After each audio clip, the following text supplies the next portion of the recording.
the record, before we start off this video, I would like to state calcio o morire. Despite my love for calcio and Italian soccer in general, I respect the Premier League and I understand the magnitude of the league, and I hate to say it, but it is the best league in the world. And I also realize that here in my city of Philadelphia, we have a pretty big Premier League following. And how dumb of me not to address a third of my brothers and sisters who love to watch Premier League. So today, I'm going to give you my prediction of the 2019-2020 Premier League table. Let's kick this off. And in 20th place, the newly promoted Sheffield United, who last season saw themselves finish second in the English Championship League to get automatic qualification into the Prem. And on the back of a 33-year-old striker, Billy Sharp, who scored 23 goals last year in the Championship, they were able to have a successful season that got them through to the Prem. Will Sheffield United be able to rely on Billy Sharp's leg again this season? In the Premiership, I'm not sure about that. And it'll also be interesting to see Sheffield United's manager, Chris Wilder,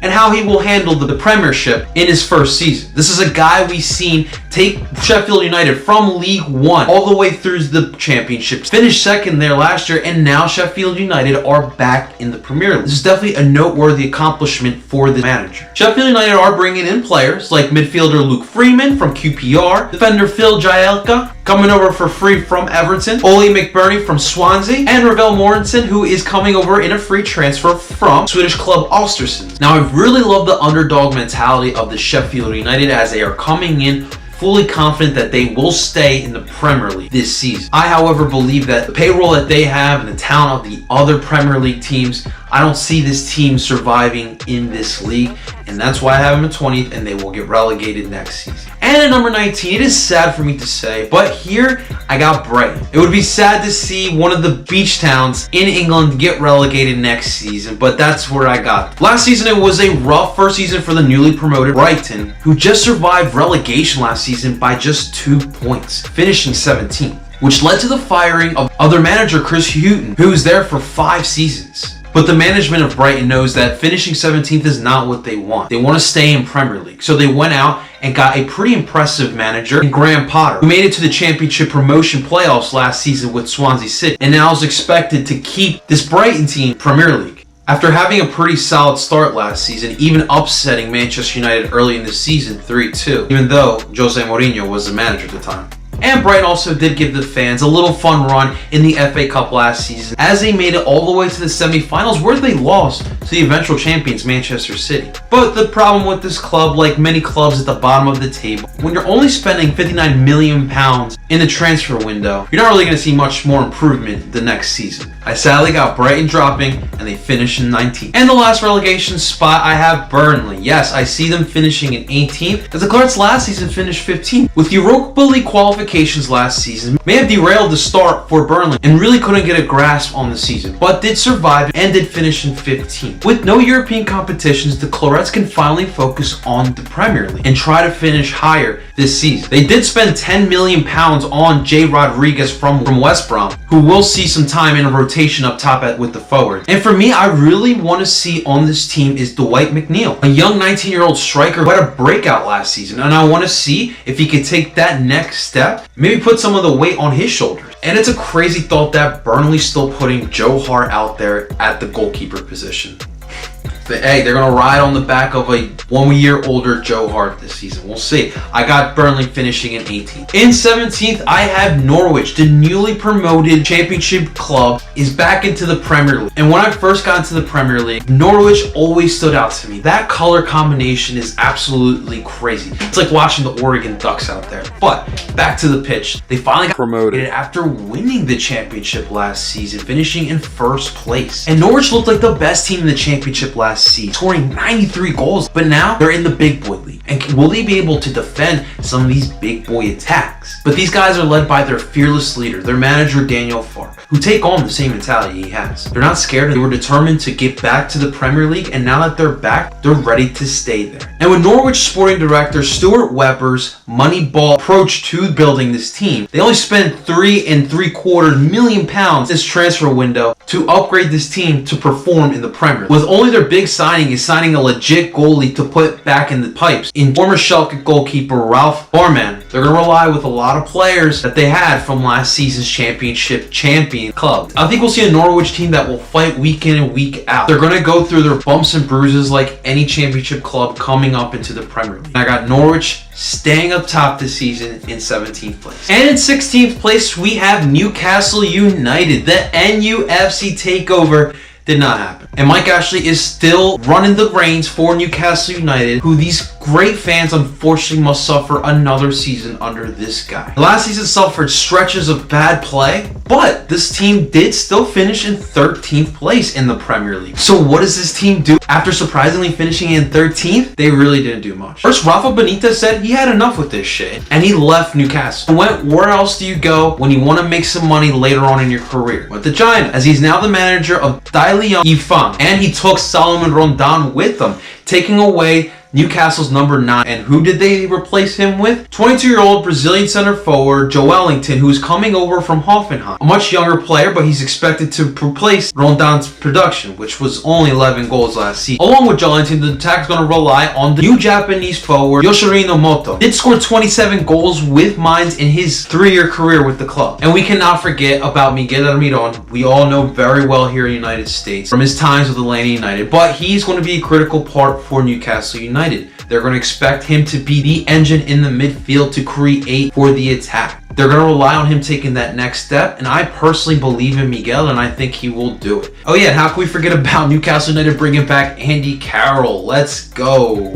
Sorry, Hokie. To replace Rafa Benitez, Newcastle United went out to get Steve Bruce, who's coming over from Sheffield Wednesday, but before that, he was with Aston Villa, where he did make his mark. He's in charge of trying to get the most out of this youth and out of this club here in Newcastle. They're going to go through their bumps and roads, and I think they will have stretches where they will look putrid, but I think they will find a way to stay afloat, making Newcastle fans more and more angry at Mike Ashley for staying with this club. And we will see if that takeover ever happens. But Newcastle in 16th. And in 15th, it is Steve Bruce's former club, Aston Villa. The newly promoted team is finally here, and I wanted to see this team in the Premier League for so long, and I wanted to see their star, Jack Grealish, finally in the Premier League. He's been linked with Arsenal, Tottenham, some of the bigger clubs in the Premier League last season, but he stayed with his beloved Aston Villa, and he was awarded by getting his team to the Premier League. Also, can't help but think of Aston Villa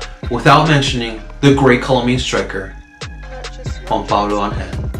And it seems like Aston Villa are going all in again with building this team like they did with trying to get promoted to the Premier League. They spent over $100 million this summer in trying to build a team that could compete in the Premier League, including a new front line that will include guys like the 24-year-old Dutch forward Anwar El Ghazi, who signed permanently from Ajax, the 22-year-old Brazilian forward Wesley, who's coming over from Belgium's Club Brugge, and the 24-year-old Egyptian forward Trezeguet, who's coming over from Turkish club Gaziantep. It really is great seeing this historic club back in the Premier League, and I'm really intrigued to see what they can do in the top flight of English football. They will go through their bumps and bruises as well, like any promoted club, but I do see them finishing here in 15. And at 14, we have the Saints, Southampton. Last season for Southampton, we saw Mark Hughes get fired in December, and they brought in RB Leipzig former manager Ralph Hasenhüttl to take over for them. And with about half a season, he found a way to keep Southampton above float in the relegation zone. They were able to stay up top and finish in 16th. Now with this full season ahead of him, will his upbeat approach be able to have Southampton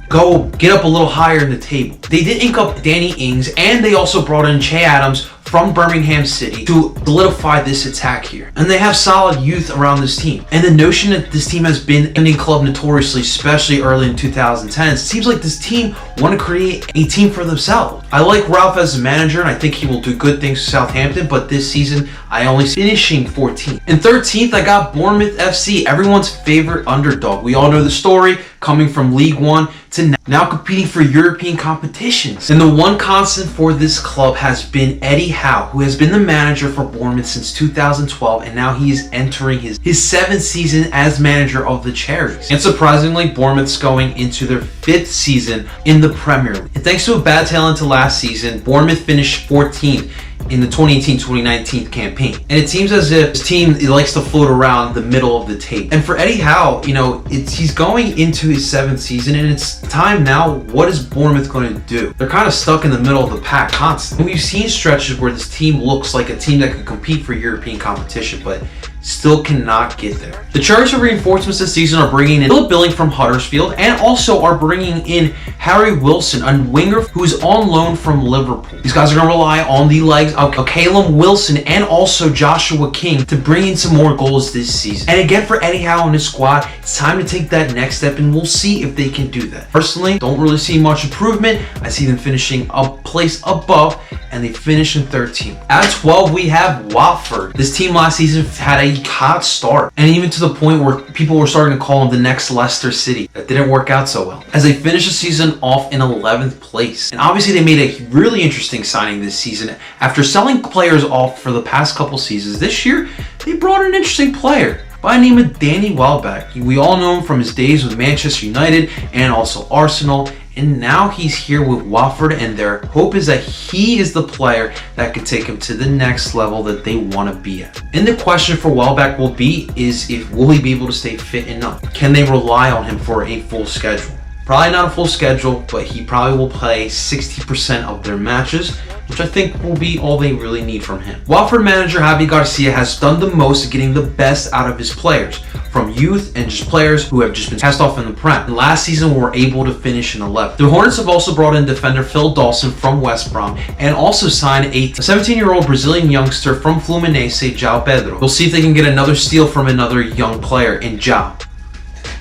And right before the deadline, Watford went out and got 21-year-old winger Ismail Assar from Rennes to bolster the flank. Clearly, Watford's going to continue in this youth movement, trying to get the best and develop these young guys. We will see how far that gets them in this Premiership. I got Watford finishing in 12th. In 11th place, guys, we got a team I am very familiar with, Crystal Palace, as we share the same owner, the Harris management team from here in Philly with the Philadelphia 76ers, and seems like he's still putting up the South London team up for sale. But this season can go either way for Crystal Palace. Obviously, there's been a lot of drama, a lot of turmoil with the South London team, which could lead to a pretty nasty start for them in the beginning of the season. Obviously, their big loss was losing Aaron Wan-Bissaka, who moved up to go to Manchester United, and Wilfried Zaha has been on the transfer rumors for pretty much all summer long. Whether he's going to Arsenal, whether he's going to Spurs, whether he's going to Everton. He's been in the mouths from anyone who covers the Premier League. From what it sounds like, looks like Wilfried Zaha is probably going to stay with Crystal Palace for another season, despite him wanting to leave. And this could end pretty ugly.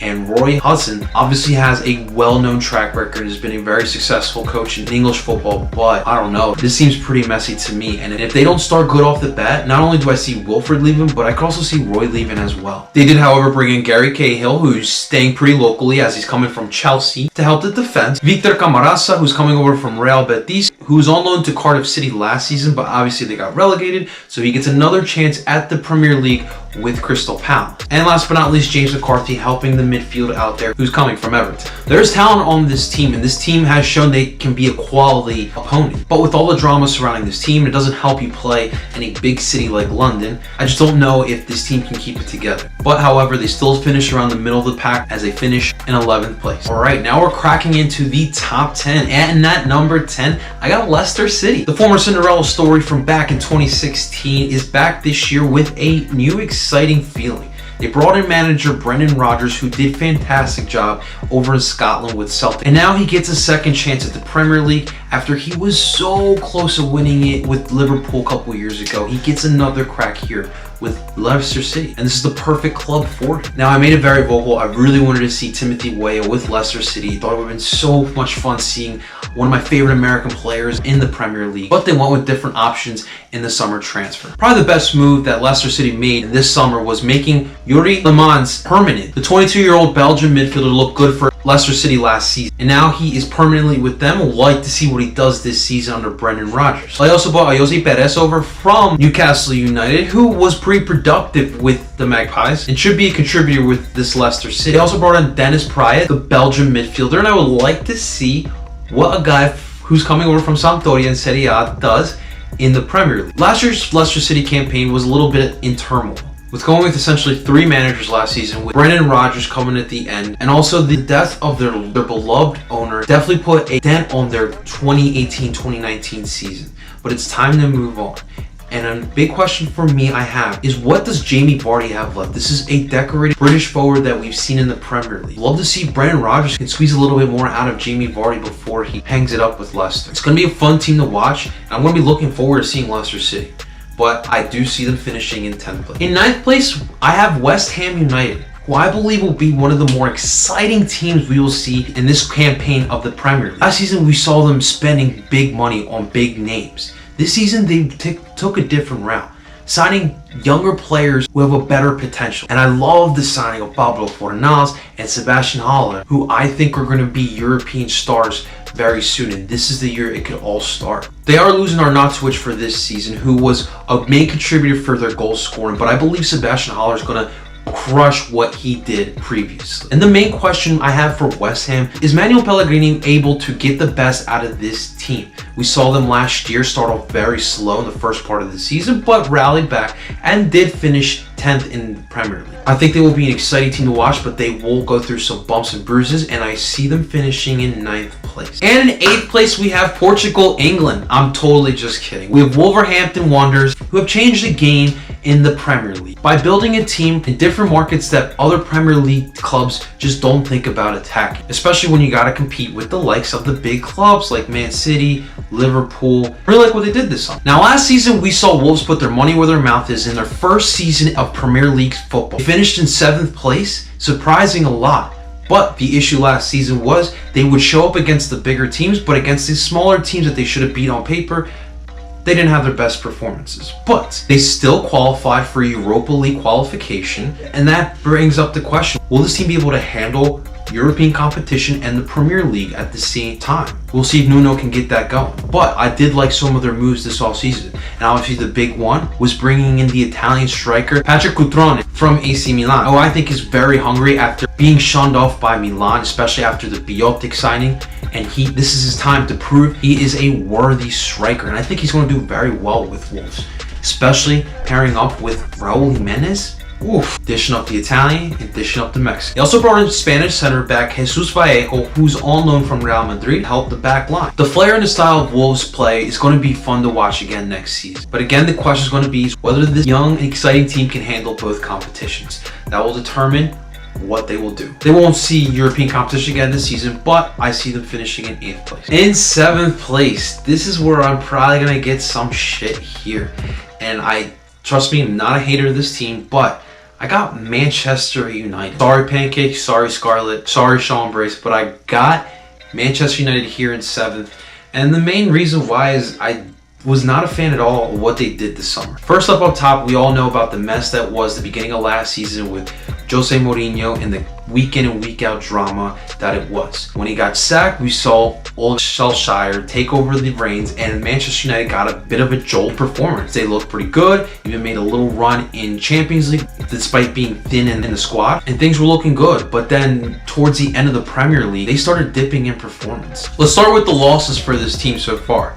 The big one being losing Romelu Lukaku and his 12 goals, as he is off now to Inter, and that's a production there that you gotta replace, and they quite frankly did. So they're gonna probably rely on a lot of Marcus Rashford and Anthony Martial up top to get some goals, but Lukaku would have been another nice option. And also losing Andres Herrera, who was a quality winger for them, who is now on the PSG. They did, however, fix their main problem last season, that was on the defense. Bringing Juan Bellaca in from Crystal Palace was huge for them. He helped solidify that back line, as well as the big signing this summer, signing Harry Maguire, £80 million, and god damn, obviously the market is what it is now, and that's what a guy like Harry Maguire is worth. You know, my Napoli was trying to throw a $150 million price tag on Koulibaly, so they settled with Harry Maguire. I do like them bringing in a guy like Daniel James, a talented winger from Swansea City, and it seems like what United is trying to do is get a young nucleus again who just love playing for the shirt. This Manchester United club has lost that over the years. I think what Ole is trying to do is build that back up. For me, there's question marks on 2 players. First up, Jesse Lingard. The guy's shown you glimpses of some serious talent. Can he break out this season? And can he also stay healthy? And then the big question of all is Mr. Paul Pogba. Is he ready to finally rein in that captain's band and actually be the leader on this team? Ole's probably going to play him more in that 8 role where he flourishes well, but I really want to see if Paul can be that guy to put the team on his back. I think United's got something going for them right now with this youth build, but I just don't think that this year, with a lot of these top teams really focusing on Premier League this season, I don't know if Manchester United can survive throughout the season in that tough top of the table. I still haven't qualifying for Europa League as they finish in 7th place. And number 6, we got another surprise here, as I have Everton Football Club finishing 6th this season. Now, when it comes to Europe, you guys know that Serie A is my league, and I'm a huge Napoli fan. I'm not really a big fan of any other club in Europe, but when it comes to the Premier League, I obviously am going to watch it. It's the best league in the world, and I hate to say it.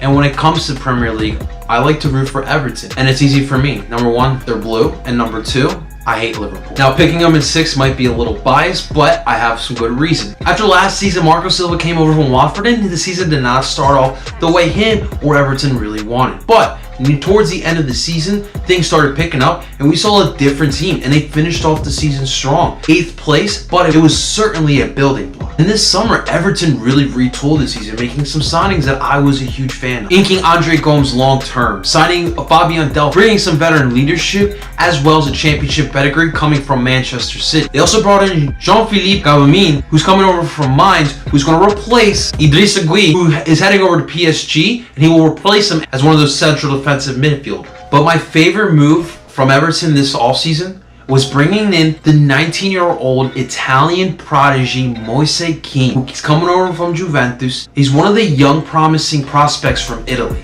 and it'll be interesting to see what he can do at Everton, because he's finally going to get some playing time that Juve wasn't getting him. In a different country with a different team and a language barrier for sure, I want to see how this young star can handle the spotlight. But in all honesty, for me, this is a very talented squad that, in all honesty, can challenge for Champions League. I'm not exaggerating here. But what it's going to come down to for Everton is Marco Silva. For me, he hasn't sold me yet as the manager for this club.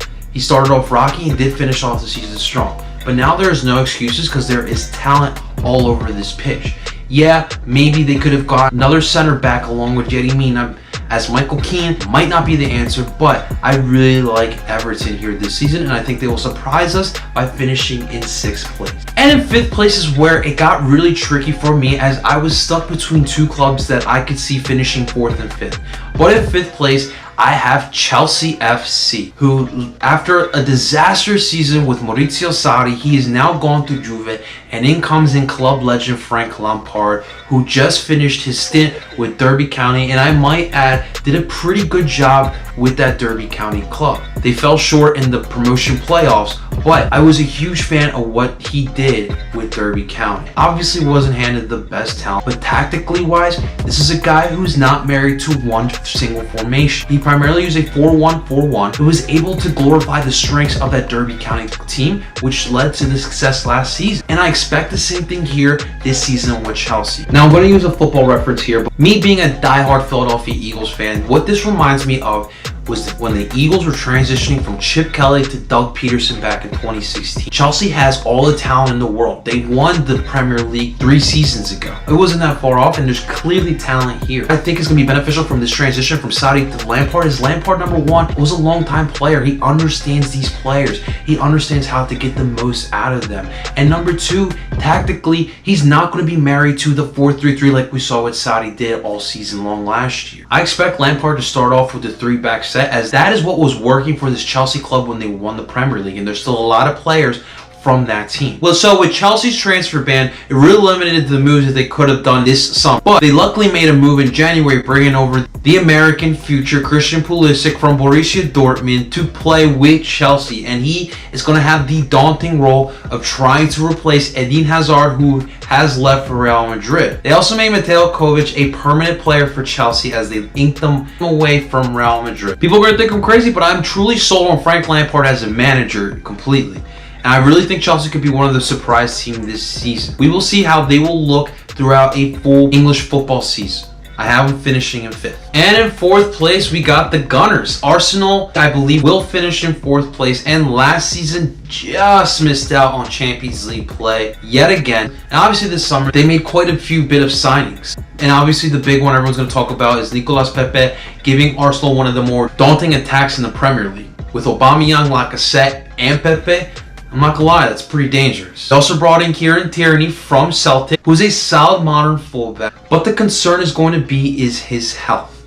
They also brought in William Saliba, an 18-year-old Frenchman from Saint Etienne, but he's going to stay at Etienne as he's going to play one more year on loan with the French club, which is going to be huge for his development as he's only 18 years old. But the Arsenal are more likely going to look to him in the future to play one of those center back roles for Arsenal. Lastly, Arsenal is also bringing Dani Ceballos, who is coming from Real Madrid, who should be able to contribute to this Arsenal midfield. And the last big signing was David Luiz, who came at a surprise after his displeasure with the new direction that Chelsea was going. He forced his way out, took a short move to Arsenal, which is going to shore up the defense this season. How much he will contribute to the Arsenal defense, we shall see, but they're going to rely on him to shore up that defense. I already said it on Twitter that Arsenal to me is like the Houston Rockets of the Premier League. It seems like this season they're just going to try to outscore everyone with that lethal front line. As much as it pains for me to say, I definitely consider myself an Arsenal hater, but I do see some serious talent here. And it's all going to come down to Unai Emery. Is he going to be able to lead this team into Champions League play next season? We will see, but I think that Arsenal has enough to finish 4th next season. Alright, now we're cracking into the top 3 of the Premier League next season. And to be honest with you guys, I don't think that where these final 3 teams finish is a surprise. In 3rd, I have Tottenham Hotspur. After last season's surprise Champions League campaign, where we saw them go all the way to the finals, we lost to fellow Premier League club Liverpool, but definitely was an achievement for Mauricio Pochettino, who has absolutely created an elite Premier League club. Finally was able to at least be close to winning a significant trophy that is eluding this golden era of Tottenham's football. And for me next season, the question is going to be, is Pochettino going to be able to get the most out of his guys the same way he did last season? I think that the transfer window that they had is definitely something positive too. They finally bought players, and these are players that are going to impact this team for sure. Starting with the guy who I really think is going to have the biggest impact, and that's going to be the French midfielder Tanguy Ndombele. After me personally watching him in the Champions League last year with Lyon, I was thoroughly impressed. The guy is a beast in the midfield, and he's going to bring that over to Tottenham, and he's going to fill that role that Tottenham was missing with the agent of Moussa Dembele. I expect big things from Ndombele. Tottenham also made a huge splash before the deadline and signed Giovanni Lo Celso, who made a name for himself with Real Betis. And if Christian Eriksen somehow leaves in January or in next summer, they have the perfect replacement in Giovanni. And the last big signing was Ryan Sessegnon, a player that Tottenham's been trying to get for a while now, and finally were able to get him. After a down season last year, it diminished his value. Tottenham thought it was the perfect time to make a move on him, as he was going to waste his talents back in the Championship. Obviously last season Tottenham was still a quality team. Definitely fitness was an issue, and being able to go on a run in league play was an issue for this team as well. The question is going to be how Pochettino and this team is going to look throughout a whole season, and are they going to suffer a hangover after that miraculous run that they had in the Champions League? They're going to go all out for both trophies, the Premier League and also the Champions League, but do they have enough? I personally don't think they have more than Liverpool and City,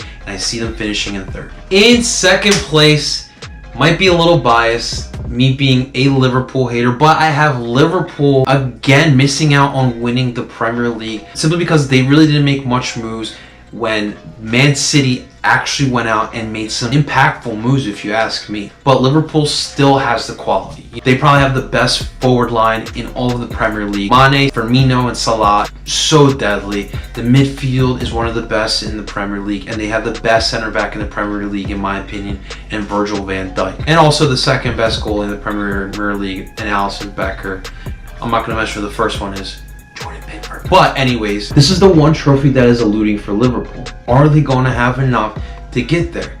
I personally don't think that Klopp and these guys can get that done. They're also going to go all in Champions League as well. I don't see much change from Liverpool, and I see them finishing in 2nd. And in 1st, no surprise here, Manchester City. That is right. I see City winning the Premier League for the 3rd straight year. And when you have one of the best managers of all time in Pep Guardiola, this is what happens. And this is a quality team still, and I still think that they're going to try to get the most out of this core of guys before they all leave. The Kun Agüeros, the David Silvas, the Kevin De Bruyne's. I definitely see them trying to get as many trophies as they can. And I was a huge fan of them signing Rodri, and I believe Pep Guardiola is going to get the best out of this young Spanish midfielder. And also, I was a big fan of also signing João Cancelo, a fullback that Pep Guardiola has been coveting. He's a guy who's going to create an attack from the flanks. It's going to be huge for Man City as well. Obviously, for Man City, the focus has to be the Champions League. This is the one trophy that has been eluding this team. They've proven they can win Premier League, but they haven't proven that they could be the best team in Europe. And I definitely see them going all out on the Champions League. I don't know if they'll finally win it, but I definitely think that they have enough to win the Premier League, and I see them winning it again. And those are my thoughts on how the Premier League will finish. One thing I will say for you guys, I think the Premier League will be even more exciting this season than last year. There's a lot of teams at the top of the table who really are hungry for a Premier League title. Obviously, I didn't have much of a surprise with Man City running away with it again for the third straight year, but anything can honestly happen. Liverpool could win their first Premier League this season. I really hope it doesn't happen, but there's a possibility it can. And even Spurs, don't sleep on Spurs either. They can also make a run for the Premier League. But guys, those are my thoughts on what I think will happen this year in the Premier League. In the comments below, I want to hear from you guys. Let me know what you guys think. What do your tables look like, and how crazy does mine sound? Let me know in the comments below. But as always, guys, I really appreciate it. And if you are a fan of soccer in general, doesn't have to be MLS, doesn't have to be the Premier League or Serie A. I plan on doing much more videos, not only for these leagues, but for all soccer in general. So please, like the video, subscribe to my channel, hit the bell button for notifications, and share this video with all your friends on Twitter, Facebook, Instagram. Text them, email them, whatever you gotta do, share this for me, please. I plan on having a Serie A prediction next week as well, and stay tuned for that. But until next time, mi gente, nos vemos.